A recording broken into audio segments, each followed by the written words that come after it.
Hello. Today we are going to discuss about the efficiency of randomized block design relative to completely randomized design.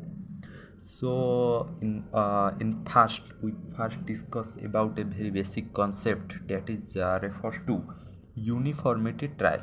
That is a very important concept in design of experiment, and today we are before discussing about the efficiency, we are going to discuss about uniformity trial. So let's start. So by uniformity trial, we means dividing our whole experimental units into small plots, and the same treatment is applied to each unit. That is, we have this experimental unit, say this as our experimental unit, and I divided this into small plots. Then I prefer same treatment used in all the experimental units. That is, I use treatment 1 in all the experimental units. So this is called as uniformity trial. That is the dividing the whole experimental unit into plots, and dividing and giving treatments to each experimental unit, same treatment to each experimental unit. Now we are going to discuss about the efficiency of RBD relative to CRD. So here I first write about the ANOVA table of randomized block design. So we can clearly say these are the blocks, treatment and error. So this actually a two-way ANOVA used here. So we have a design with T treatments and each replicate R times. That is the same time replication. So we get, by calculating our data, we get this, that is ANOVA table of RBD. So if we are considering about the uniformity trial method here, so in if we same treatment is applied on all the experimental units, so there is no treatment variations. So hence the treatment degrees of freedom, that is the treatment degrees of freedom, is added to the error term in RBD. In case of RBD, since we have all the treatments is same, so there is no treatment variation. That is, in the experimental field we assign same treatment to all the experimental unit. So there is no treatment variation because we have only one treatment.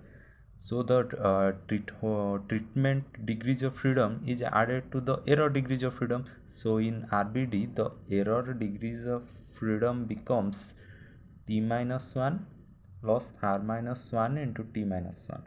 So that becomes R into T minus 1. So let's considering the error degrees of freedom in case of CRD. So let the same experimental unit, here we have block 1, block 2 and a block 3. In case of RBD, we have since we know, because in case of RBD we are dividing our whole plot into small blocks, and inside the blocks there are plots. But in CRD we do not have any blocks, we only are dividing the whole experimental units into small plots. So in CRD we don't have blocks, so the blocks degrees of freedom in CRD is added to the error degrees of freedom.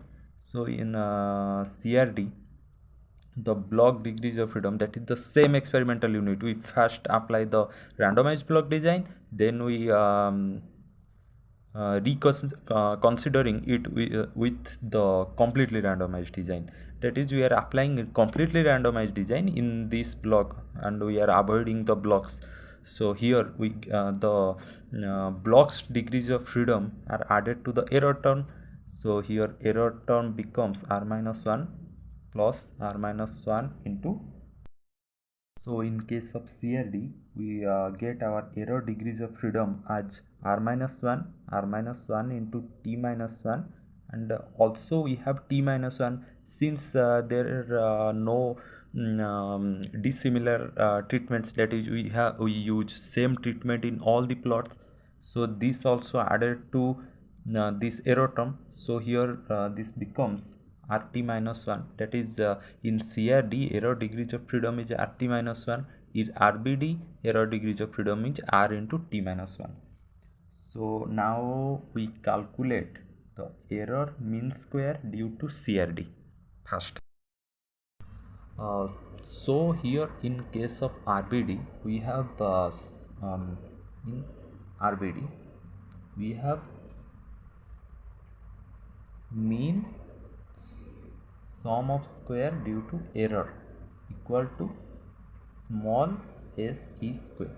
So that we know expectation of sum of square due to error divided by its degrees of freedom, that we denote it as r into t minus 1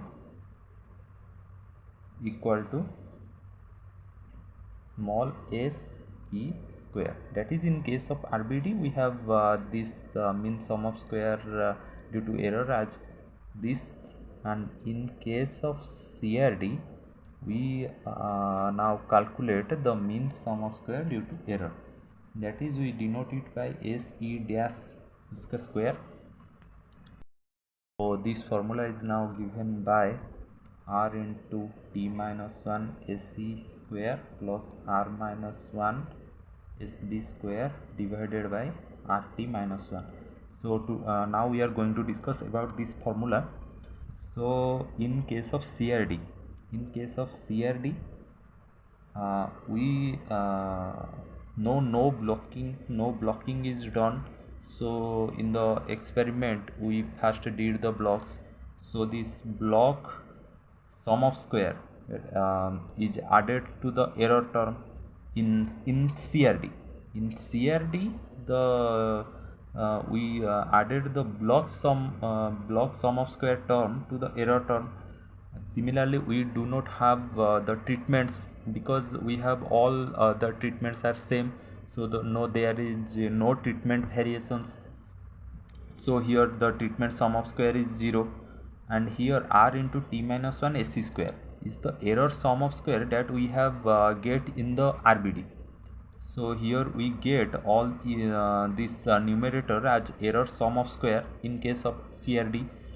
So this degrees of freedom is comes from this, as we are calculate the degrees of freedom of error degrees of freedom, since the treatment degrees of freedom and the block degrees of freedom is added to the error degrees of freedom.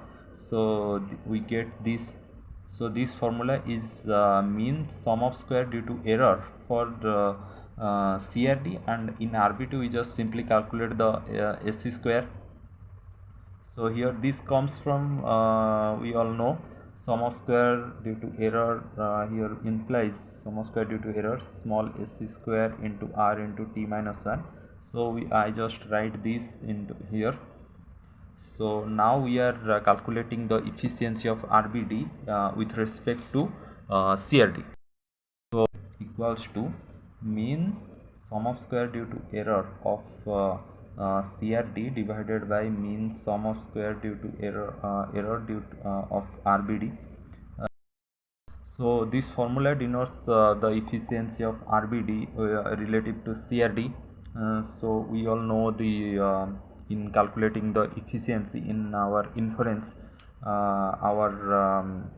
for that term which we are calculating the efficiency, that is in the denominator and another one in the numerator.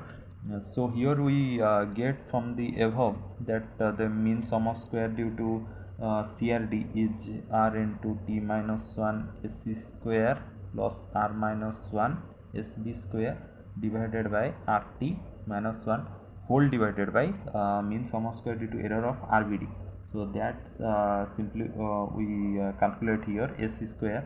So that is sc square. So here ultimately we get r into t minus 1 sc square plus r minus 1 sb square divided by sc square into rt minus 1. So this gives us the efficiency of randomized block designs with respect to the completely randomized design. So in calculating efficiency, we can simply multiply 100 to get the percentage of efficiency here. So let by using this formula I get the efficiency as I get my efficiency as 140%. That is, by multiplying 100 I get 140%. So what does this mean? What is the inference we get about just 140%? So if efficiency is 140%, so here we can interpret that RBD gives 40%.